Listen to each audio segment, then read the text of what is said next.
Hi, I'm Tiffany Breger, and I'm a postdoc at the University of North Carolina, Chapel Hill. I'm excited to highlight my co-authors in my recent paper, Estimating a Set of Mortality Risk Functions with Multiple Contributing Causes of Death.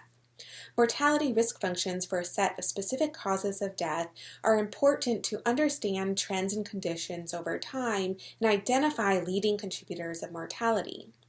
Typical approaches to estimating these functions rely on attributing each decedent's death to one underlying cause listed on death certificates and ignoring all other contributing cause of death information listed. However, in reality, people rarely die from one cause. Rather, a complex set of risk factors and morbidities influence mortality. Our objective was to develop an approach to leverage all cause of death information listed on death certificates when estimating a set of mortality risk functions. To illustrate our approach, we use a clinical cohort of HIV patients. We demonstrate how cause of death weighting functions may be constructed to incorporate both the underlying and all contributing cause of death information.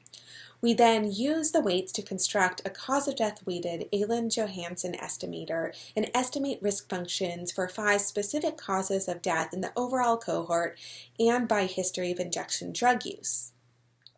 We found striking differences in risks estimated using the cause of death weighted Aland-Johanson estimators compared to the traditional approach of using only the underlying cause. HIV-related mortality accounted for nearly 60% of the total mortality risk when using only the underlying cause, compared to about 40% when using cause of death weights.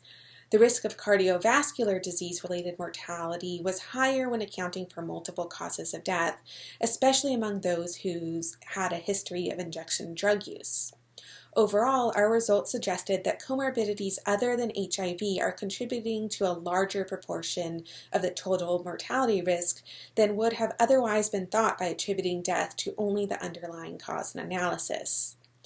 The main limitation of this work is that the weighting function must be user-specified. The examples we show might not be the best schemes, but they are more reasonable than the traditional approach, which implies placing probability 1 on the underlying cause and 0 on all contributing causes. Future studies will be needed to assess the most appropriate weighting specifications based on substantive and context expertise.